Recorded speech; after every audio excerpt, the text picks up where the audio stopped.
তাই যেহেতু আপনি প্রধান বক্তা, হিন্দু মুসলমান হবে, আপনি কলেমা পড়াবেন আর আমি নুনু কাটবো।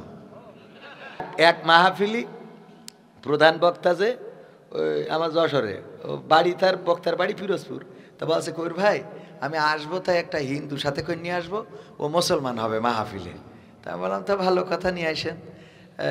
তা বলছে আপনার কোনো আপত্তি নেই? তো আমি বলছি আপত্তি নেই, তবে আমার একটা দায়িত্ব আছে। কি দায়িত্ব? তাই যেহেতু আপনি প্রধান বক্তা, হিন্দু মুসলমান হবে, আপনি কলেমা পড়াবেন আর আমি নুনু কাটবো। কারণ আমি তো দ্বিতীয় বক্তা, আমার একটা দায়িত্ব আছে না? আপনি কলেমা পড়াবেন, পড়াই মুসলমান, আর আমি হলো কাটাকাটির জন্য ছুরি ধারতে নিয়ে যাবো ঘেসান। যদি এতে রাজি থাকে তাহলে আনতে পারেন। তোমাদের তালি মনে হয় রাজি হবেন না কেন? আমি বললাম এইসব ফাইজলামি করার জায়গা খুঁজিবার না, মুসলমানের হিন্দু সাজাই নেই, তো এই স্টেজে উঠাইতে এবার মুসলমান বানাইয়ে মিডিয়ায় ভাইরাল করে আর মানুষের কাছ থেকে টাকা তোলে। বোঝেন আপনারা? বোঝেন আপনারা?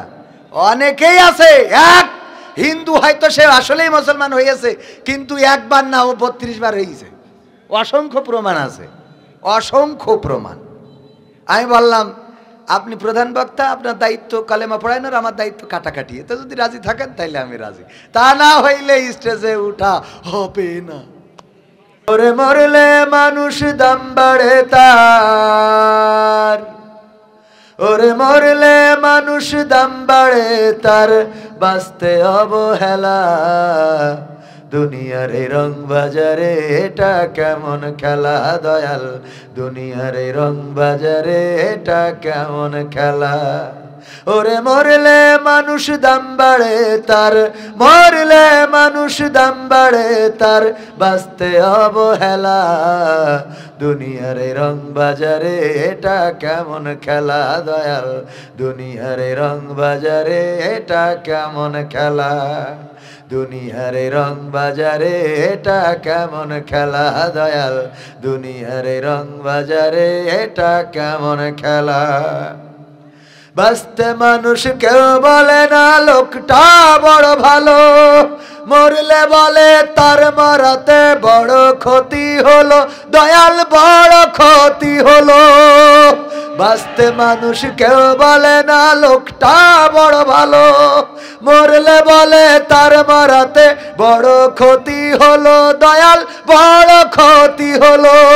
ওরে দেখতে আসে স্বজন সুজন, ওরে দেখতে আসে স্বজন সুজন, ডুবে যখন বেলা। দুনিয়ার এই রং বাজারে এটা কেমন খেলা দয়াল, দুনিয়ার এই রং বাজারে এটা কেমন খেলা। দুনিয়ার এই রং বাজারে এটা কেমন খেলা দয়াল, দুনিয়ার এই রং বাজারে এটা কেমন খেলা। ছেঁড়া কাপড় তাও জোটে না পরি কষ্ট করে, ঈদের নামাজ হয় না পড়া, নতুন জামা পরে দয়াল, নতুন জামা পরে। ছেঁড়া কাপড় তাও জোটে না পরি কষ্ট করে, ঈদের নামাজ হয় না পড়া, নতুন জামা পরে দয়াল, নতুন জামা পরে। ওরে নতুন কাপড় জুটবে জানি, ওরে নতুন কাপড় জুটবে জানি, ফুরাইলে বেলা। দুনিয়ার এই রং বাজারে এটা কেমন খেলা দয়াল, দুনিয়ার এই রং বাজারে এটা কেমন খেলা। দুনিয়ার এই রং বাজারে এটা কেমন খেলা দয়াল, দুনিয়ার এই রং বাজারে এটা কেমন খেলা। ভাঙা ঘরে দিন কেটে যাই, বছর ঘুরে যুগ, এই জীবনে পাইলাম না তো একটু ভাবের সুখ দয়াল, একটু ভাবের সুখ। ভাঙা ঘরে দিন কেটে যাই, বছর ঘুরে যুগ, এই জীবনে পাইলাম না তো একটু ভাবের সুখ দয়াল, একটু ভাবের সুখ। ওরে মরলে আসে ঘর বানাতে, ওরে মরলে আসে ঘর বানাতে, করে না অবহেলা। দুনিয়ার এই রং বাজারে এটা কেমন খেলা দয়াল, দুনিয়ার এই রং বাজারে এটা কেমন খেলা। দুনিয়ার এই রং বাজারে এটা কেমন খেলা দয়াল, দুনিয়ার এই রং বাজারে এটা কেমন খেলা। ওরে মরলে মানুষ দাম বাড়ে তার, ওরে মরলে মানুষ দাম বাড়ে তার, বাঁচতে অবহেলা। দুনিয়ার এই রং বাজারে এটা কেমন খেলা দয়াল, দুনিয়ার এই রং বাজারে এটা কেমন খেলা। দুনিয়ার এই রং বাজারে এটা কেমন খেলা দয়াল, দুনিয়ার এই রং বাজারে এটা কেমন খেলা। ঠিক না বেঠিক? ওগো আমার ভাইরা, যেই মানুষটার বাঁচার দরকার, একটু পোশাকের দরকার, একটু খাবারের দরকার, চিকিৎসার জন্য কিছু ঔষধের দরকার, ঔষধ কেনার জন্য কিছু টাকার দরকার, যদি আপনার আমার কাছে আসে আমরা তাকে সহযোগিতা করি না, আর মারা যাওয়ার পরে যদি লাশটা রাস্তায় রেখে কাফনটা নিয়ে দিয়ে বলা হয় এই মানুষটার দাফন কাফন করা দরকার, টাকা দাও, দিয়ার লোক আছে না নাই? ঘরে পানি পড়ে, টিনের চাল ছিদ্র হয়ে গেছে, এই চাল লাগানোর জন্য যদি নেতাদের কাছে যাওয়া যায়, নেতাদের কাছে অথবা প্রভাবশালীদের কাছে যাওয়া হয়, সহযোগিতা করার লোক পাওয়া যাবে না। কিন্তু যেদিন মারা যাবে সেদিন নতুন ঘর বানানোর জন্য লোক আসে না সেই দিন লোকের কোনো অভাব হয় না, সবাই আসে দেখার জন্য। এটা তো মারা যাওয়ার পরে। বেঁচে থাকতেও দেখবেন আমার চাচাজিরা আছেন, বয়স্ক মানুষ, এখনো তো খাওয়ার শক্তি আছে, আত্মীয়রা কোনোদিন আপেল আঙুর এনে দেয় না, কোনোদিন ওই যে আপনার বগুড়ার দই নিয়ে আসে না, জামতলার মিষ্টি নিয়ে আসে না, কুমিল্লার রসমালাই নিয়ে আসে না, নাটোরের কাঁচাগোল্লা আনে না, কুষ্টিয়ার তিলে খাজা আনে না। আর যখন অসুস্থ হয়ে বিদায় নেওয়ার সময় হয়ে যায় তখন আপেল আঙুর আনার লোকের অভাব থাকে, কথা কয় না থাকে? যখন আর খাইতে পারে না, যখন বুঝতে পারে যে এ চলে যাবে, নেটওয়ার্কের বাইরে চলে যাবে, সুতরাং এখন নিয়ে যাওয়া যায়, ঠিক না বে ঠিক? এমনি ঘর ঘর করতেছে, নিঃশ্বাস নিতে পারে না, হা করে পড়ে আছে, ওর মধ্যে আবার যদি দই ঠেলে, যা আরো 2 মিনিট বাঁচত সেই 2 মিনিট আরো আগে আজরাইল চলে আসে, ঠিক না বে ঠিক? যার সম্ভব না। তার মানে যখন খাওয়ার শক্তি আছে তখন দেওয়ার মানুষ, যখন পরার শক্তি আছে দেওয়ার মানুষ নাই। কাফনের কাপড় কেনার অভাব আজ পর্যন্ত আমি কারো হতে দেখি নাই, কিন্তু ঈদের দিনে ডাস্টবিনে খাবার খাওয়া অসংখ্য মানুষের দেখেছি, ডাস্টবিনে বসে থাকে ভাইয়েরা আমার। সুতরাং আমাদের সচেতন হতে হবে। এই শীতের সময় কত মানুষ, শীতের সময় দেখবেন যদি বগুড়ায় যান, ফুটপথে রাত কাটা এরকম আছে না? ঢাকায় আরো বেশি, ঢাকায় অনেক বেশি।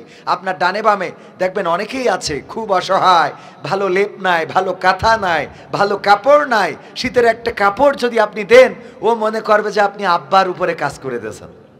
এরকম আছে না নাই? এতটুকু সহযোগিতা করা যায় না? এতটুকু মানসিকতা অর্জন করা যায় না? একটা মানুষ বেঁচে থাকার জন্য কত টাকা লাগে, একটা মানুষ কত প্রয়োজন হয় ভাইয়েরা আমার। আমি গত 2 দিন আগে বগুড়ায় আসার পথে শুটকি পল্লী বলে একটা জায়গা আছে যেখানে শুটকি শুকায়, ওই যে নাটোরের থেকে আসার পথে সিংড়ার মধ্যে, ওখানে সারাটা দিনে 250 টাকা বেতন পেয়ে কাজ করে আমাদের মা বোনেরা, ওখানে মহিলারা। আমি তাদের মধ্যে গেলাম, কুইজ প্রতিযোগিতা করলাম এবং তাদেরকে কম্বল দিলাম। তাদের চোখে মুখে খুশি, মানে কম্বল পাওয়াতে। আমি তো আমার কুইজটা অনেকেই দেখে থাকতে পারেন যে ছোট ছোট প্রশ্ন করে আমরা তাদেরকে হেল্প করি, একেবারে খালি না করে অন্তত কিছু যেন হয়, কিছু যেন জানে। একজন মহিলা, আমি তাকে বললাম আপনার দায়িত্ব দিলাম যে আপনি এই যারা মহিলা আছে এদেরকে নামাজ শিখাবেন, সূরা শিখাবেন, আপনি একটু ভালো পারেন মনে হলো, আপনি শিখাবেন, আমি ভবিষ্যতে আসব এবং আপনাদেরকে আবারও সহযোগিতা করব। ভাইয়ের আমার, একটু সহযোগিতা তাদেরকে দিনের পথে চলতে অনুপ্রাণিত করে। এই কাজগুলো করা যায় না? একজন হিন্দু বোন আছে, বললো আপনি তো সব ইসলাম ধর্ম নিয়ে প্রশ্ন করেন, আমি তো হিন্দু মানুষ, আমারে তো তাইলে দিবেন না। আমি কইলাম আপনার প্রশ্ন ছাড়াই দেব। হিন্দুদেরও দেয়া যাবে না? যাবে না? অবশ্যই দেয়া যাবে। জাকাতের 8টা খাতে ব্যয়ের মধ্যে একটা হলো অমুসলিমদেরও দিতে পারবেন। সুতরাং হিন্দু, বৌদ্ধ, খ্রিস্টান যারা আছে আপনার পাশে, সংখ্যালঘু, তাদের পাশে দাঁড়ানোর দরকার আছে না নাই? কিন্তু আমার দাদারা অপপ্রচার করে বাংলাদেশে নাকি হিন্দুদের উপরে আক্রমণ করা হচ্ছে, আগা না কাটলি নাকি বেরোতে পারছে না। অপপ্রচার হচ্ছে না? হচ্ছে না? হচ্ছে না? দাদা বাবুদের বলেছি আমাদের দেশে হিন্দুদের প্রতি আক্রমণ হয় না। আমার দেশের বৌদ্ধ, খ্রিস্টান, হিন্দু সংখ্যালঘু আমরা যাদেরকে বলে থাকি, আমাদের মুহতারাম আমিরে জামাত সংখ্যালঘু বলতে নারাজ। তারপরেও আমাদের বইয়ের ভাষায় যদি বলি তারা আসলেই সংখ্যালঘু, কারণ এই দেশে মুসলমান সংখ্যাগরিষ্ঠ, বলেন ঠিক কিনা? সুতরাং এই সংখ্যালঘু যারা আছে তারা অন্যান্য দেশের থেকে বাংলাদেশে নিরাপদে আছে। শুধু নিরাপদে না, বরং এই বাংলাদেশের প্রতিটা থানায়, প্রতিটা জেলায় সবচেয়ে বড় বড় পদে আমাদের হিন্দু ভাইয়েরা চাকরি করে। আমরা তাদেরকে চাকরিও দিয়েছি। হিন্দুরা আরামেই আছে। ডিমের মধ্যে কুসুম যেমন নিরাপদে থাকে, আমার দেশের হিন্দুরা তদ্রূপ নিরাপদে আছে, বলেন ঠিক কিনা? নিরাপদে আছে। অপপ্রচার করে, আমি বলেছি অপপ্রচার করে লাভ নাই, কারণ বিশ্ববাসী দেখেছে এই দেশে হিন্দু নয় বরং সংখ্যা গরিষ্ঠ নির্যাতিত হয়, সংখ্যালঘু নয়। কারা নির্যাতিত হয়? সংখ্যাগরিষ্ঠ। শেখ হাসিনা মাননীয় সাবেক প্রধানমন্ত্রী দেখেন কত বড় পরহেজগার আল্লাহর ওলি। সকালবেলা উঠে আগে যায় নামাজ খুঁজতো, তারপরে নামাজ পড়তো, কোরআন তেলাওয়াত করে দিনের শুরু করতো। সেই মানুষটারে আমরা এই দেশ থেকে তাড়ালাম তো তাড়ালাম, ইন্টারনেট বন্ধ করে চলে যেতে হলো। ঠিক না বে ঠিক? 1 নম্বর পরহেজগার। 2 নম্বর পরহেজগার কিডা? 2 নম্বর পরহেজগার হযরত শামীম ওসমান হাফিজাহুল্লাহ। ঠিক না বে ঠিক?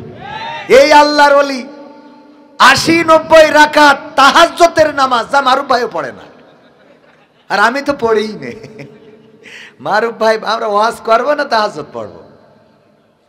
ওয়াজে বলে হুজুর 9:30টায় উঠবো, কি 10:30টায় স্টেজ দেয় না। মানে হুজুর বলিছি তো কি হয়েছে? মিছে কথা বিশ্বাস করলি করলেন, না করলি নাই। মিথ্যে কথা বলবো, বিশ্বাস করলি করলেন, না করলি নাই। বোঝেননি? কমিটির অবস্থা হয়ে গেছে, মিথ্যে কথা বলবো, আপনি বিশ্বাস করলি করেন, না করলি নাই। এখন বিশ্বাস করতেই হয় যে যদি দিয়ে দেয়। এই সে না পেরে একবার গাড়ি ঘুরে চলেই গেছি, রাগ করি। 7 মাথায় চলে গেছিলাম, ওখান থেকে গেছিলাম ওই যে চরমনার মাহফিল আছে, নাইবে আমি আসতেছে, চিন্তা করলাম আজকে হুজুরির ওয়াজ শুনিয়ে দেখি একটু তোবা তালিম করে বাড়ি চলে যাবো। প্রতিদিন তো ওয়াজ করি, একদিন একটু ওয়াজ শুনি। তারপরে ভাইদের অনুরোধ যে আসেন, আসলে না আসলেও আপনারাও কষ্ট পেতেন, ঠিক কিনা? কিন্তু কথা কাজে যদি মিল না রাখেন। আমার আজকের আলোচনার সাবজেক্ট এইটা।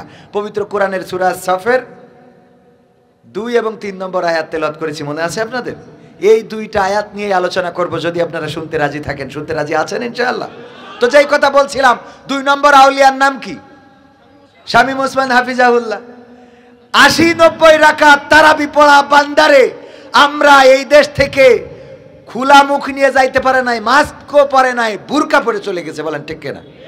3 নম্বর আউলিয়া হযরত আল্লামা দরবেশ বাবা সালমান এফ রহমান রাহিমাহুল্লাহ। ঠিক না বে ঠিক? এই দরবেশ বাবা দেখেন, তার আমরা দাড়ি পর্যন্ত আমরা কাটিনি, কিন্তু ওরা শেষ করে ফেলেছে। ঠিক না বে ঠিক? দাড়ি পর্যন্ত রাখতে পারলো না। সেও সংখ্যালঘু না সংখ্যাগরিষ্ঠ? সংখ্যাগরিষ্ঠ। শামীম ওসমান সংখ্যাগরিষ্ঠ, শেখ হাসিনা সংখ্যাগরিষ্ঠ। 4 নম্বর আউলিয়া হযরত ওবায়দুল কাদের রাহিমাহুল্লাহ। খেলা হবে, হ্যাঁ পালাবো না, পালাবো না, প্রয়োজন হলে ফখরুলের বাসায় গিয়ে উঠবো। মনে আছে আপনাদের? এই আল্লাহর ওলি পর্যন্ত কোথায় গেল? 3 মাস পরে শুনলাম 3 মাস দেশে ছিল, তারপরে নাকি চলে গেছে। ঠিক না বে ঠিক? গৌর গোবিন্দের মতো নিখোঁজ হয়ে গেল। সেও সংখ্যালঘু না সংখ্যাগরিষ্ঠ? 5 নম্বর আউলিয়া হযরত মানিক্কা রাহিমাহুল্লাহ। এই আল্লাহর ওলি দেখেন, বুঝলো যে দুনিয়ার জীবন জীবনই না, টেলিভিশনে আর টক শো করা যাবে না, আর কোনো মেয়ে ছেলেকে অপমান করা যাবে না। সুতরাং কি করা যায়? এখন আল্লাহর ধ্যানে জ্ঞানে চলে যেতে হবে। এই জন্য দাড়িটা রেখে দিলে, মাথায় পড়লো টুপি, চলে গেল বনে, তারপরে কলা পাতায় শুয়ে থাকলো। ঠিক না বে ঠিক? এই কলা পাতায় শুয়ে থাকার পরেও মানুষজন ধরে বিসি পর্যন্ত খুলে নিয়েছে। ঠিক না বে ঠিক? তাহলে এই আল্লাহর ওলি 5 নম্বর আউলিয়া, এও সংখ্যালঘু না সংখ্যাগরিষ্ঠ? তারপরে ইনু মেনন, এদের গতকালকে হাজির করলো, দেখলাম ইনু একটু হাসি খুশি আছে, কারণ এ শয়তান তো শয়তান, ওর মাল্লু ও শয়তানের মনে, বাকি সব মানে ন্যাংসাই পড়িয়েছে। ঠিক না বে ঠিক? এক রিমান্ডে তাই এখনো তো ভালো করে রিমান্ড দিনি। আমাদের মতো রিমান্ড দিলি তো এতক্ষণ নেটওয়ার্কের বাইরে থাকতে হতো, ঠিক না বে ঠিক? তো এই অবস্থা, এই যে ইনুমেনন তারাও হজ উমরা করে এসলো পাকড়ি জড়াই, এরাও জেলখানায় আছে না নাই? খাদ্যমন্ত্রী গোম কামরুল, তারপরে শাহজাহান নৌ পরিবহন মন্ত্রী, হ্যাঁ সব আছে না নাই? হিন্দু আছে এর মধ্যে একটাও? তো নির্যাতিত আছে হিন্দু না মুসলমান? তাহলে ও দাদারা কি করি কয় সংখ্যালঘু নির্যাতিত আছে? ডাহা মিথ্যে কথা না, কথা কয় না, ডাহা মিথ্যে কথা না, বরং নির্যাতিত তো হচ্ছে মুসলমান সংখ্যাগরিষ্ঠরা। শেখ হাসিনা, ওবায়দুল কাদের, দরবেশ বাবা, শামীম ওসমান, ইনু মেনন, শাহজাহান, দীপুমণি না, দীপুমণি মানে অন্য অ্যাঙ্গেল, এই একটা খালি মনে হয় আছে এর মধ্যে, তাও তো তার হিন্দু হিসেবে ধরা হয় না, ঠিক কি না? মুসলমান, ও দীপুমণি মুসলমান, আমি বুঝতে পারিনি নাম ওইরাম। ও তাহলে ঠিক আছে, যদি হয় তাহলে সে ভাই জানে, ও দায়িত্ব আপনার। ও দায়িত্ব কার? স্বামীর নাম কি? কবির আহমেদ। ও তাহলে তো মুসলমান। তা তো আমি মনে করি দীপুমণি মনে হয় এরকম একটু নাম শুনে মাঝে মাঝে তো নেটওয়ার্ক ঠিক করা কষ্ট হয়ে যায়। এক মাহফিলি প্রধান বক্তা যে ওই আমার যশোরে, ও বাড়ি, তার বক্তার বাড়ি ফিরোজপুর। তা বলছে কবির ভাই আমি আসবো, তাই একটা হিন্দু সাথে করে নিয়ে আসবো, ও মুসলমান হবে মাহফিলে। তা আমি বললাম তো ভালো কথা, নিয়ে আসেন। তা বলছে আপনার কোনো আপত্তি নেই? তো আমি বলছি আপত্তি নেই, তবে আমার একটা দায়িত্ব আছে। কি দায়িত্ব? তাই যেহেতু আপনি প্রধান বক্তা, হিন্দু মুসলমান হবে, আপনি কলেমা পড়াবেন আর আমি নুনু কাটবো, কারণ আমি তো দ্বিতীয় বক্তা, আমার একটা দায়িত্ব আছে না? আপনি কলেমা পড়াবেন, পড়াই মুসলমান, আর আমি হলো কাটাকাটির জন্য ছুরি ধাপতে নিয়ে যাবো ঘেসান। যদি এতে রাজি থাকে তাহলে আনতে পারেন। তো আমাদের তালিমনায় রাজি হবেন না কেন? আমি বললাম এইসব ফাইজলামি করার জায়গা খুঁজি পার না, মুসলমানের হিন্দু সাজাই নেই, তো এই স্টেজে উঠাইতে এবার মুসলমান বানাইয়ে মিডিয়ায় ভাইরাল করে আর মানুষের কাছ থেকে টাকা তোলে। বোঝেন আপনারা? বোঝেন আপনারা? অনেকেই আছে, এক হিন্দু হয়তো সে আসলেই মুসলমান হয়েছে, কিন্তু একবার না, ও 32 বার হয়েছে। অসংখ্য প্রমাণ আছে, অসংখ্য প্রমাণ। আমি বললাম আপনি প্রধান বক্তা, আপনার দায়িত্ব কালেমা পড়ায় না, আমার দায়িত্ব কাটাকাটি। তো যদি রাজি থাকেন তাইলে আমি রাজি, তা না হইলে স্টেজে উঠা হবে না। ঠিক আছে তো? হ্যাঁ, কথা লিগাল কথা বলবো, তাতে যা হয় হবে। হক কথায় যে 9:30 স্টেজ দিনই ঠাস করি টান দিয়ে গাড়ি ঘুরে নিয়ে চলে গেছে। এত কি কথা এবং কাজ যদি আমরা মুসলমান মিল না রাখতে পারি। দেখেন তাবলিগ জামাতের কথায় আসি, আমরা তাদেরকে নিরীহ মুসলমান ভাবতাম, আমরা তাদেরকে নবিয়ানা কাজ করে বলে জানতাম, আমরা তাদেরকে এই সমাজের সবচেয়ে সৎ এবং স্বচ্ছ মানুষ হিসাবে আমাদের মধ্যে একটা বিশ্বাস ছিল। যখন তাদেরকে বলতাম আসেন ইসলামী আন্দোলন করি, আসেন দিন কায়েমের সংগ্রাম করি, ওরা বলতো যে না, আমরা কারো ঘাড়ে লাঠি মারতে চাই না, আমরা এমন কিছু করতে চাই না যে আর একটা দল কষ্ট পায়, একটা জাতিগোষ্ঠী কষ্ট পায়, বরং আমরা কি করি, কোনো মানুষের সহযোগিতাও দিই না, নিজের পকেটের টাকা খরচ করে বছরের পর বছর, মাসের পরে মাস আমরা মসজিদে মসজিদে ঘুরে বেড়াই এবং দাওয়াতে তাবলীগের কাজ করে থাকি। আমরা নসিহা করি, যে যুবক নামাজ পড়ে না তাকে নামাজের জন্য বলি, যে রোজা রাখে না তাকে রোজা রাখার জন্য বলি, যে যাকাত দেয় না তাকে যাকাত দিতে বলি, যে হজ করেনি ফরজ হয়েছে তাকে হজ করার জন্য বলি। এত নিরীহ একটা জাতিগোষ্ঠী, তারা সাদ আর জুবাইর পন্থী যা করলো ইতিহাসে বিরলো। আজ পর্যন্ত মনে হয় না যে চরমানার মধ্যে, জামাতের মধ্যে, হেফাজতের মধ্যে অন্যান্য দল যাদেরকে তারা ক্ষমতা লোভী বলতো, এই দলের মধ্যেও এখন পর্যন্ত নিজেরা এত রক্তক্ষয়ী সংঘর্ষ করে নাই। বলেন ঠিক কিনা? ঠিক না ঠিক? ইসলামকে হাসি তামাশার পাত্র বানানো যাবে না। যদি টঙ্গীর ওই নদীর পাড়ে যদি ঐক্যবদ্ধভাবে সমাবেশ করতে না পারেন, এই সমাবেশ করার কোনো দরকার নেই।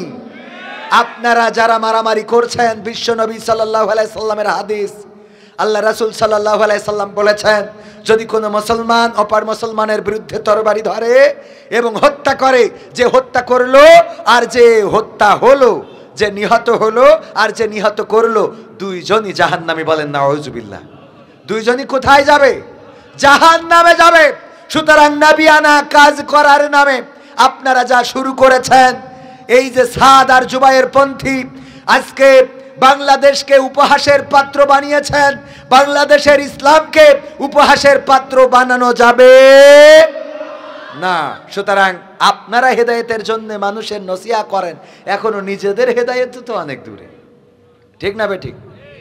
এই জন্যে আমি আমার একটা গানের কথা যদি বলি, মুসলমানে মুসলমানে দ্বন্দ্ব করা চলবে না, সীসা ঢালা প্রাচীর হবে কখনো তা টলবে না, ঠিক না বে ঠিক? মুসলমানে মুসলমানে দ্বন্দ্ব করা চলবে না, সীসা ঢালা প্রাচীর হবে কখনো তা টলবে না। মুসলমানে মুসলমানে দ্বন্দ্ব করা চলবে না, সীসা ঢালা প্রাচীর হবে কখনো তা টলবে না। তবেই শান্তি পাবে অশান্তি দূর হবে, তবেই শান্তি পাবে অশান্তি দূর হবে। কেউ আর মুসলমানের বাজে কথা বলবে না, মুসলমানে মুসলমানে দ্বন্দ্ব করা চলবে না, সীসা ঢালা প্রাচীর হবে কখনো তা টলবে না। কে আওয়ামী, কে বিএনপি, কে জামাত ইসলাম, এটা আমাদের নয় পরিচয়, মুসলিম মোর নাম, ঠিক না বে ঠিক? কে আওয়ামী, কে বিএনপি, কে জামাত ইসলাম, এটা আমাদের নয় পরিচয়, মুসলিম মোর নাম। একথা মানলে পরে শান্তি আসবে ঘরে, একথা মানলে পরে শান্তি আসবে ঘরে। কেউ আর মুসলমানের বাজে কথা বলবে না, মুসলমানে মুসলমানে দ্বন্দ্ব করা চলবে না, সীসা ঢালা প্রাচীর হবে কখনো তা টলবে না। মুসলমানে মুসলমানে দ্বন্দ্ব করা চলবে না, সীসা ঢালা প্রাচীর হবে কখনো তা টলবে না। জুবায়ের পন্থী সাদপন্থীর লড়াই যদি চলে, শান্তি আসবে না রে ভাই কোনই কৌশলে, ঠিক না বে ঠিক? জুবায়ের পন্থী সাদপন্থীর লড়াই যদি চলে, শান্তি আসবে না রে ভাই কোনই কৌশলে। ঐক্যবদ্ধ ভাবে থাকলে শান্তি পাবে, ঐক্যবদ্ধ ভাবে থাকলে শান্তি পাবে, এছাড়া শান্তি পাবার রাস্তা কভু মিলবে না। মুসলমানে মুসলমানে দ্বন্দ্ব করা চলবে না, সীসা ঢালা প্রাচীর হবে কখনো তা টলবে না। মুসলমানে মুসলমানে দ্বন্দ্ব করা চলবে না, সীসা ঢালা প্রাচীর হবে কখনো তা টলবে, টলা যাবে? টলা যাবে না। মুসলমান যদি ঐক্যবদ্ধ থাকে, তাদের এই সুদৃঢ় প্রাচীরকে কেউ ভাঙতে পারবে না।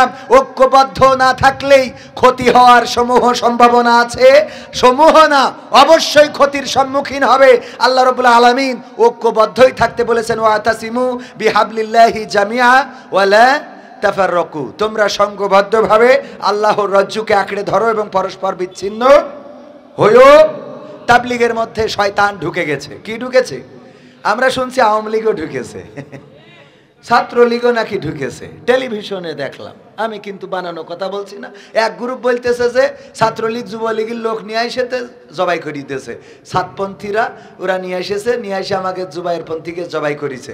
আল্লাহ জানে কাকে নিয়ে এসেছে না কাকে না। তবে ওইটা বলতে চাই না, এতটুকু বলতে চাই যে শয়তান ঢুকে গেছে। কি ঢুকে গেছে? বগুড়ায় একবার শয়তান এসেছিল, দেখা হইলো আপনাদের সাথে? দেখা হয় নাই? দেখা হয়নি? শয়তান, শয়তানের যিনি আর কি লিডার, বড় শয়তান যেটা আজাজিল, হ্যাঁ, তো আজাজিল আসার পরে অন্য যারা সাইগ্রেত বগুড়ার ওরা বলতেছে, আপনি যেহেতু আসিছেন উস্তাদ, তো আমাদের বগুড়ায় একটা খেল দেখাই যান। তো বলছে কি দেখাবো? বলছে আপনি শয়তানদের লিডার যেহেতু, এটা অন্তত নিদর্শন তো রেখে যাওয়া উচিত যে আপনি বগুড়ায় এসেছিলেন। তো সাত মাথার ওখানতে বলছে যে ওই হোটেল থেকে একটু ওই আঙুলির মাথায় করি, তো ওই একটু দই এই নিয়ে লাগাই দাও খুঁটিতে, আঙুলির কেড়ি আঙুলির মাথায় করে কি লাগাই দাও? দই নিয়ে এসে লাগাই দাও খুঁটিতে। তো বলছে এইটুক আপনার একটা নিদর্শন? বলছে লাগাবা তো। তো দই লাগাই দিয়েছে খুঁটিতে, খুঁটি বোঝেন তো, পিলার। তো পিলারে লাগানোর পরে ওই দই দেখে পিঁপড়ে গন্ধ পেয়ে আসবে না? আসবে না? মিষ্টি দই, পিঁপড়ে এসেছে। পিঁপড়ে দেখে আবার পিপিলিকা ধরার জন্য টিকটিকি এসেছে। টিকটিকি চেনেন তো? আমাদের যশোরে বলে জেটি। তো এই টিকটিকি জেটি এইটা এসে ওই পিঁপড়ে ধরতে গেছে। ওই টিকটিকি দেখে আবার পাশে ছিল এক হোটেল মালিকের বিড়াল, ও চিন্তা করেছে টিকটিকিরে ধরবো। তো বিড়াল এসেছে টিকটিকিরে ধরার জন্যে।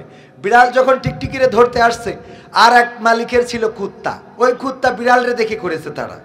তো বিড়ালের মালিক ওই কুত্তারে দিয়েছে বাড়ি, কুত্তা কেউ কেউ করতে করতে মালিকের কাছে গেছে। মালিক কয় আমার কুকুরের মালিক কেন? কয় তোর কুকুর আমার বিড়ালরে তাড়াইলো কেন? এই দুই মালিকে গোলমাল, সাত মাথায় গোলমাল হতি হতি বলছে তোরা কোন দল করিস রে? এত বড় বাহাদুরি তোদের, ওরা আওয়ামী লীগ করে, এরা বিএনপি করে। এইবার পুরো চলি গেল আওয়ামী লীগ বিএনপি পাটাপাটি মারামারি, 10টা নিহত 20টা আহত। লাগাইছিল কি? একটুখানি কেড়ে আঙুলের এই কনিষ্ঠ আঙুল, এই আঙুলের মাথায় করে শয়তানের সাগরেদরা কয় উস্তাদ এক কেড়ে আঙুলি এত কিছু। কথা কি বোঝা গেছে? বুঝতে পারছেন কিনা? তো শয়তান এই জাতীয় রসগোল্লার ঝোল বিভিন্ন জায়গায় ঠুসঠাস করে লাগাই রেখেছে। এই জিনিসগুলো বোঝার দরকার আছে না নাই? এইগুলো যখন জাতি বোঝে না তখন জাতির কপালে দুর্ভাগ্য নেমে আসে। যেমন এসেছিল 2008 সালে ক্ষমতায় এসেছিল স্বৈরাচার, তারা ক্ষমতায় আসার পরে 2009 সালে পিলখানায় হত্যাকাণ্ড চালিয়েছিল।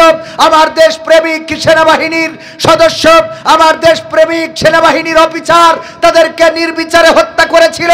শুধু হত্যা করেই ক্ষান্ত হয় নাই, একের পর এক হামলা মামলা করেছে।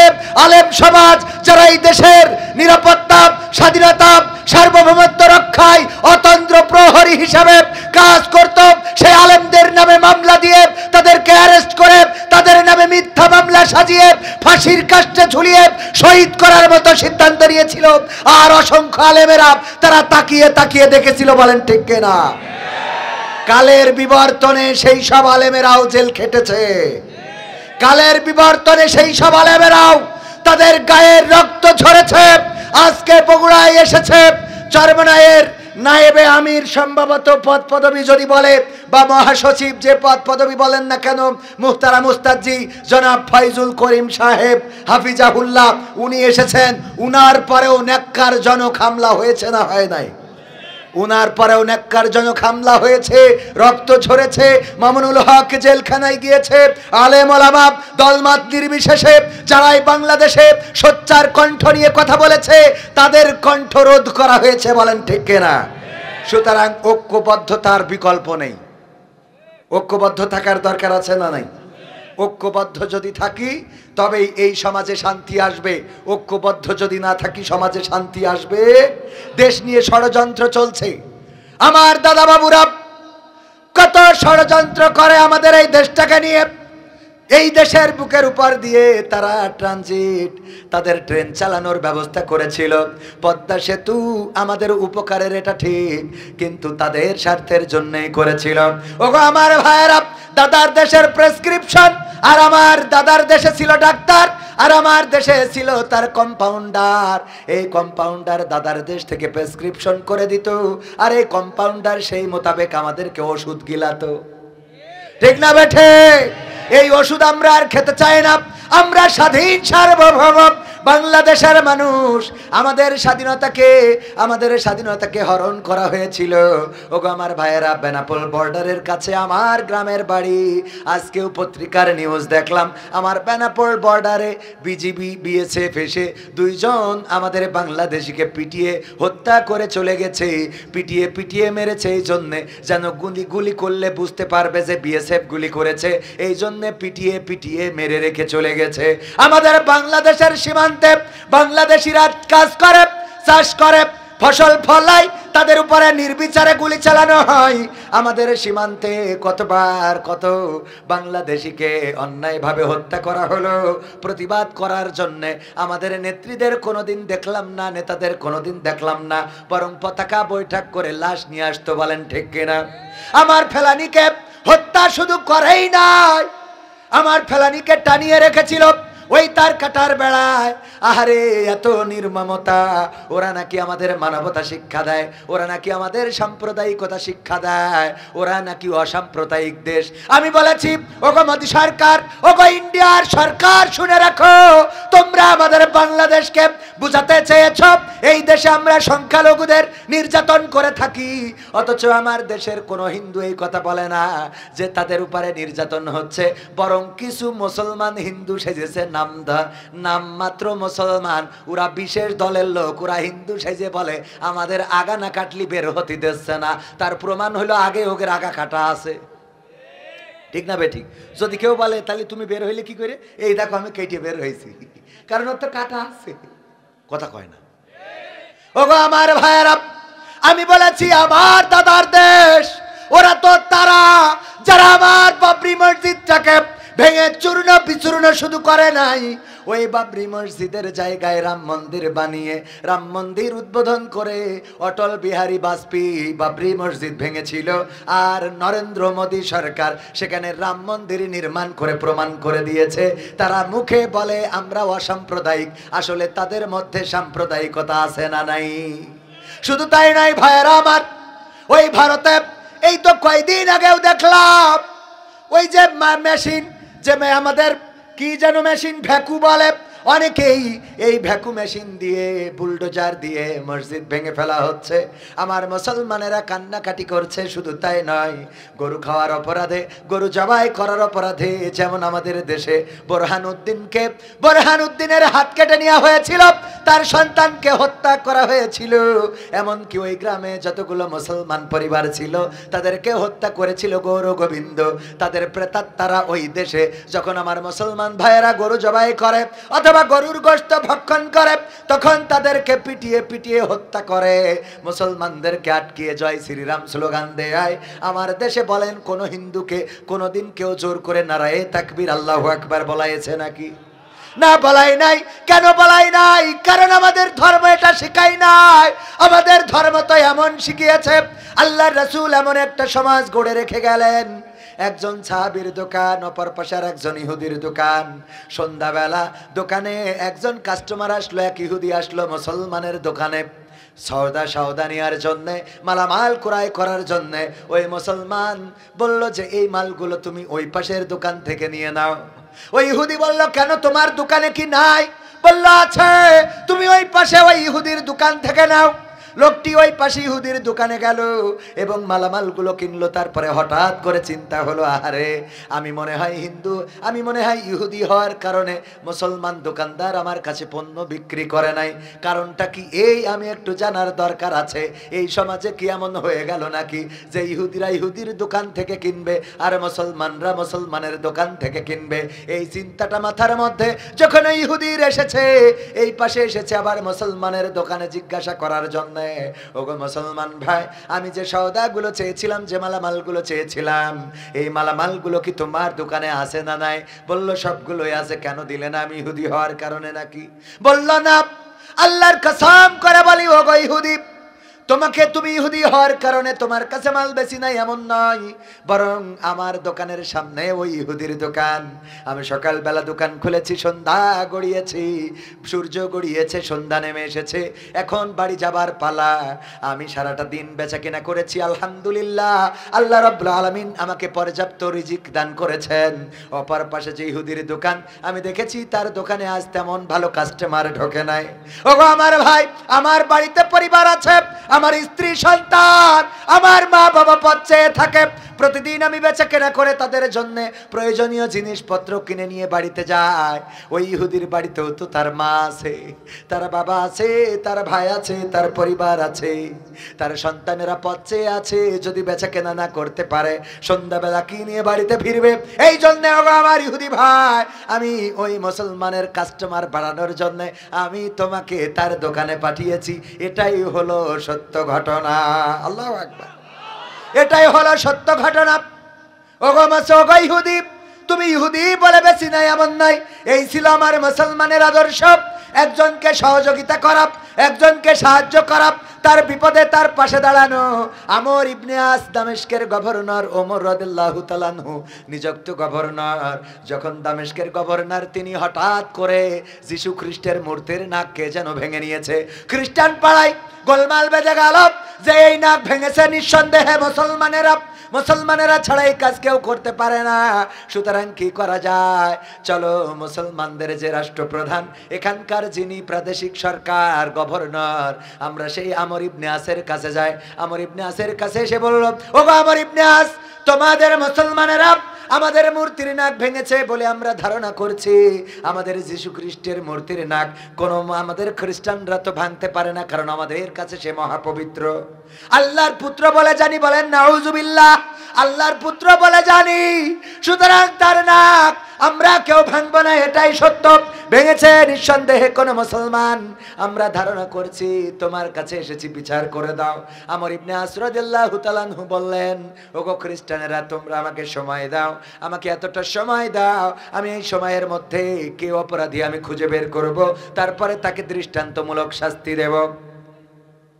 খ্রিস্টানরা বলল, মেনে নিলাম, আপনি এই সময়ের মধ্যে অবশ্যই অপরাধীদের বের করবেন। যখন সেই সময় পার হয়ে গেল, তারপরে অপরাধী খুঁজে পাওয়া গেল না। খ্রিস্টানেরা আবার একত্রিত হয়ে চলে আসলো আমর ইবনে আসের কাছে। ওগো আমর ইবনে আস, এখনো পর্যন্ত তো অপরাধী খুঁজে বের করতে পারেন নাই, কি করা যায় এখন? আমর ইবনে আস বললেন, ওগো আমার খ্রিস্টানেরা, আমার পক্ষ থেকে তোমাদের জন্য দুইটা প্রস্তাব। এক নম্বর হলো, তোমরা চাইলে তোমাদের ওই মূর্তির নাকটা আবার নতুন করে বানিয়ে নিতে পারো, আবার নতুন করে বানিয়ে নিতে পারো। সংস্কার করার জন্য যত টাকার দরকার রাষ্ট্র বহন করবে, করে নিতে পারো। বলল, না, এটা মানি না। বলল, তাইলে দুই নম্বর আমার দেওয়া সমাধান, 2 নম্বর প্রস্তাব হলো, যদি তোমরা চাও তাইলে আবার অনুরূপ একটা মূর্তি নতুন করে বানিয়ে নিতে পারো, যেই মূর্তি বানানোর খরচ রাষ্ট্র বহন করবে, আমি দিয়ে দেব। খ্রিস্টানরা বলল, না, এটাও মানি না, এটাও মানব না। তখন আমর ইবনে আস বললেন রাদিয়াল্লাহু তাআলা আনহু বললেন, ঠিক আছে, আমার প্রস্তাব তো আমি 2টা দিয়েছি, এখন তোমাদের প্রস্তাব তোমরা দিতে পারো। আমার প্রস্তাব যেহেতু তোমাদের পছন্দ হয় নাই, সুতরাং তোমাদের প্রস্তাব কি তোমরা জানাতে পারো।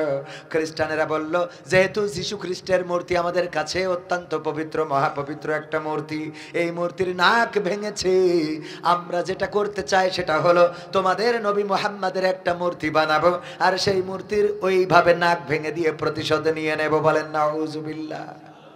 আমর ইবনে আস বললেন, অসম্ভব। রেগে গেলেন, শরীরটা, চেহারাটা রক্তের লাল বর্ণ হয়ে গেল, কিন্তু রাগটা প্রকাশ করতে পারলেন না, কারণ তিনি এখন রাষ্ট্রের গভর্নর। হিন্দুরাও তার প্রজা, খ্রিস্টানরাও তার প্রজা, ইহুদি বৌদ্ধ নাসারা যারা আছে সবাই তার প্রজা, মুসলমানেরাও তার প্রজা। সবার অধিকার আছে না নাই? হিন্দুর অধিকার আছে, খ্রিস্টান মুসলমানেরও অধিকার আছে। আমর ইবনে আস রাদিয়াল্লাহু তাআলা আনহু বললেন, ঠিক আছে, তোমাদের যেহেতু এই প্রস্তাবটা পছন্দ হয় নাই, তোমরা যে প্রস্তাব দিয়েছো এই প্রস্তাবের সাথে আপোষ করার কোনো সুযোগ নাই। আমাদের ধর্মে মূর্তি ভাস্কর্য বানানোর কোনো সুযোগ নাই। সুতরাং আমি প্রস্তাব দিচ্ছি, দেখো, তোমাদের মূর্তির নাক ভেঙেছে যেই জায়গা থেকে, তোমরা চাইলে আমার নাকটা ওই জায়গা থেকে কেটে নিয়ে তোমাদের মূর্তির নাকে বসাতে পারো। আল্লাহু আকবার। আমর ইবনে আস বললেন, আমার নাকটা কেটে নিতে পারো। খ্রিস্টানেরা বলল, মেনে নিলাম, এটা পছন্দ হয়েছে, কারণ বিশ্বের মানুষ যেন জানতে পারে, সাক্ষী হয়ে যায়, ইতিহাস যেন হয়ে থাকি যে আমাদের যীশু খ্রিস্টের মূর্তির নাক ভাঙার কারণে আমরা খ্রিস্টানের একজন মুসলমানের নাক কেটে পুঁচা বানিয়ে দিয়েছিলাম। এই প্রস্তাবটা পছন্দ হয়েছে, মানতে রাজি আছি। আমর ইবনে আস তরবারিটা বের করে দিলেন, নাও, তরবারির ধার পরীক্ষা করে নাও। তরবারির ধার পরীক্ষা করা হয়ে গেল, জল্লাদের কাছে তরবারি সমর্পণ করা হলো। আমর ইবনে আসের নাক কাটা হবে, রাদিয়াল্লাহু তাআলা আনহুর নাক কাটা হবে। যখন জল্লাদে গেলেন নাক কাটার জন্য, সবাই পিনপতন, নীরবতা, কারো কোনো আওয়াজ নাই, কারো কোনো শব্দ নাই। এখন আমর ইবনে আসের নাক কাটা হবে, তরবারিটা উঁচু করে ধরেছেন। হঠাৎ করে ভিতর থেকে, ভিড় থেকে একজন চিৎকার করে বলল, থামো, তরবারিটার নিচের দিকে নামায়ও না। সবাই অবাক হয়ে তাকালো, দেখলো একজন ব্যক্তি কি মুঠ করে যেন ধরে নিয়ে আসে।